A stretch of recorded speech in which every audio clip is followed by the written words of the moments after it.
Alright, so I reviewed Ouija. Now it's time to take a look at Ouija 2, or Ouija Origin of Evil. And, I'll admit, when this came out, I was an idiot because I didn't realize it was a prequel. I thought, oh, they're going to show us... Origin of Evil could mean anything. But so when I first watched this and I realized this was a prequel, I was like, oh, so we're going to see the story of the two girls and the story that Lynn Shay told Lane, the adult Lena, told Lane in the first one. Which then got confusing the first time I watched this because stuff started to happen and I was like, wait a minute, this isn't anything what she said.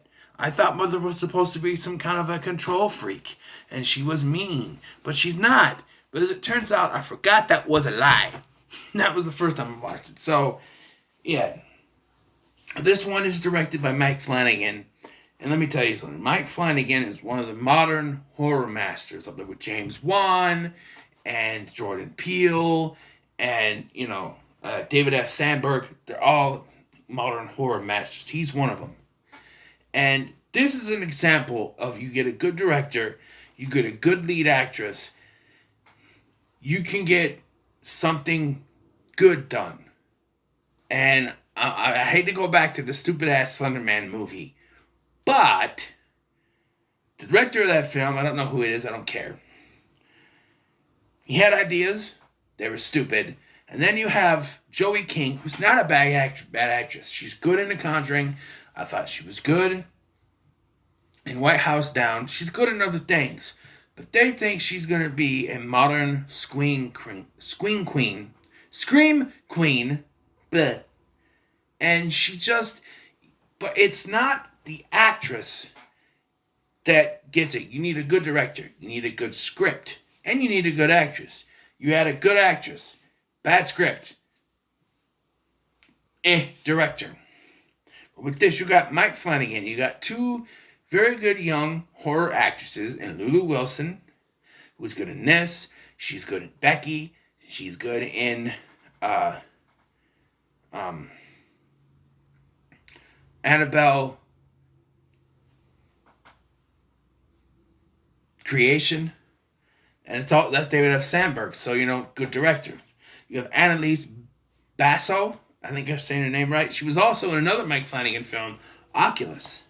And she was good in that. And she was also in the Slender Man movie. And I refer you to the script and the director once again. But, yeah, and they're fantastic in this film. You also have Elizabeth Reeser, who also worked again with Mike Flanagan in The Haunting of Hill House. I don't know about Bly Manor because I haven't seen that yet. And you have Henry Thomas. Elliot from E.T. He's the priest. And I remember when I first watched this, I'm like, he looks familiar. Where do I know him from? And then I looked it up. I'm like, no way is that Elliot from E.T. No way. But it was. He's all grown up and he's a priest in this movie. And yes, this movie is well done. You have a good director. You have good actors and actresses. It's good all around. You don't have the random jump scare that's just a cat or someone scaring them. Now, there is one where it's a mother, but it's still done very well. The jump scares are handled very well. There's stuff, how Flanagan directs it. You'll be trying, you'll be have something in the foreground, but you have to look in the background because something you're happy. Like, for instance, when Doris is trying to show Lena's boyfriend something, he's looking in the foreground, but in the back, you got the demon going. You got to pay attention for that. Very good attention to detail from Mike Flanagan. I think he's one of the most up-and-coming directors. He's done some good stuff. This and The Haunting of Hill House and Hush and the other one on Netflix. The Stephen King adaptation he did. I can't think of it. Gerald's Game and Oculus. He does very well with horror. He's, he hasn't missed with me yet. I haven't seen Hush, but I hear great things. For me, Mike Flanagan has not missed a beat for me. He's very good, and this is very well done. now that I'm done, kissing the director's ass, let's talk about the movie.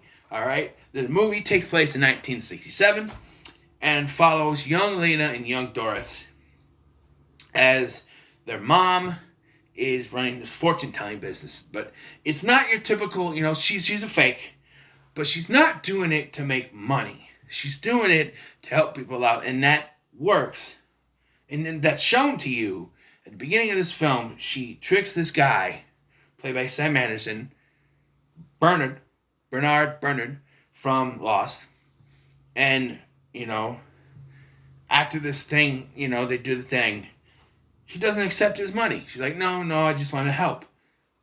Even though they need money because they're going to lose the house. But she's providing a service. And Lena goes to a party where they have a Ouija board, and she talks her mom into bringing it in the house, and there's an immediate connection to Doris. She has an immediate connection with it, and they explain it away by saying that the grandmother, the mother's mom, whatever, was a fortune teller, and she had some kind of thing, so it skipped a generation. And then there's these voices. As they talked about in the first one, the voices talk to you. They say the most wonderfully awful things, according to old Lena in the first one. And it's the same house. The house they're in, it's Debbie's house from the first one. So it's their house. So there's that. And you have... So yeah. And Doris makes a connection with one of the spirits. She thinks it's her dad, but that's really not clear. Some people have said it's Marcus. But, and they say Demon Marcus, it says it on Wikipedia. But then there's the story that the priest reads later that Doris wrote in Polish about Marcus, and then there is the evil doctor. And I was thinking that they always say that the doctor is Marcus, but from when he's reading, it seems like they're two separate people. So it's a little confusing. This is where I'm going to point out something. I mentioned in my review for the first one that there's a major plot hole or continuity error. There's a continuity error between this one and the first one. Mike Flanagan tried very much to make sure everything lined up with the first one, except for one little thing. When adult Lena, played by Lynn Shay, tells Lane her story, saying that her mom performed the fortune telling in the secret room in the basement, she tells her that. In this one, they don't find the secret room until towards the end of the film. Now, you could sit there and you could say, oh, but she lied. She was lying about that story. Yeah, she was. But that's not an excuse. So, when Lane and her sister go down there, there's a table, chairs, fortune tellers, the crystal ball set up in that room. So obviously the director of that film wanted them to, that they did do the things down there. When Mike Flanagan took it, he must have also thought, oh, she was lying about that, but didn't put into consideration that was actually down there.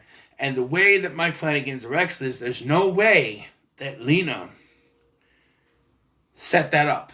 We know that Lena hid Doris's body. At the end, Lena is arrested and put in a mental facility for the possible murder of her mom and her sister. They said they never found the sister's body because that's unlike the first one. And then the mom is also dead. And, they don't mention the priest or the boyfriend. But, they're dead too. But yeah, then she's in a mental institution. So, unless she found a way to set up all the fortune teller stuff in that room, which we are shown in this film, there is no other way to get to that room other than a little duct. There's a continuity error. That's the one thing that Mike Flanagan did wrong, and it's really just a nitpick that I've seen, watching these two films back to back, and that's always bugged me. I know the first one is shit anyway, people will say, so why even bother? But come on, if you're gonna have a prequel, you gotta connect. Like the post-credit scene of this film that shows adult Lena being told her niece is there, which these people are fucking idiots. They believe that because she didn't have any other fucking sister. Really? Oh, I just thought about that. So they say that they couldn't find the sister's body. They know for a fact she was put in there by the police. She was put in there. How did they believe the story of the niece? It just doesn't make any sense. I know, it's been 47 years, right? New people have come in. There could have been a completely different staff than when she got there. Sure. It's just a little bit, I just thought about that. It's a bit of a nitpick, really. These are all just nitpick. This movie is fantastic. The scares are great. When I first watched this, the part where, I mentioned the boyfriend's looking and you see Lena going, it made my hair stand up. Back of my neck. It was fantastic. Mike Flanagan knows his stuff. His wife is also in this. She plays the daughter of Sam Anderson's character at the beginning of this. Because, and much like Rob Zombie, he works his wife into his films. The difference is Kate Siegel can act. Sherry Moon Zombie cannot. That's the difference. You actually got a wife who can act, whereas Rob Zombie's just going to throw his wife in there because it's my wife and she's pretty. Look at my wife. Yes, he made Kate Siegel the lead in Hush, but she had to act deaf without really any vocal. That takes talent. Could Sherry Moon Zombie do that? Hell no. And you think little Lulu Wilson, she's fantastic in this. And she's gone on to other things. She's great. She's great, yeah. I don't know what came out there. Yeah, this movie is fantastic. Just small little nitpicks. I'm going to give it a 9 out of 10. I enjoy it. I like the scares. I like the atmosphere. I like the setting of the 60s, It's great. How many times I got to say it? 9 out of 10, Anything else to talk about? Not really. Oh, the scene. Let's talk about this scene. There's these kids that are bullying her, and she's fully possessed by Marcus, demon, whatever. And it's the scene, take the slingshot, and then it turns it around on himself. And you don't see it because it's PG-13. You just hear the, and then you see the people running. That's fantastic. That's just fantastic right there. And we get a call back to Debbie's death in the first one when the boyfriend is hung from the banisters. The same kill. Very good. Mike Flanagan did a very good job with this film. Again, I have to say, it's fantastic. It's a 9 out of 10. Just those little nitpicks and bring it down just a little bit. Other than that, it's fantastic. So it's a 9 out of 10 for me. So what are your thoughts on Ouija? Origin of Evil? Let me know in the comments below. Make sure to like, share, and subscribe. Thank you for watching. I've been Scotty. See you in the next one.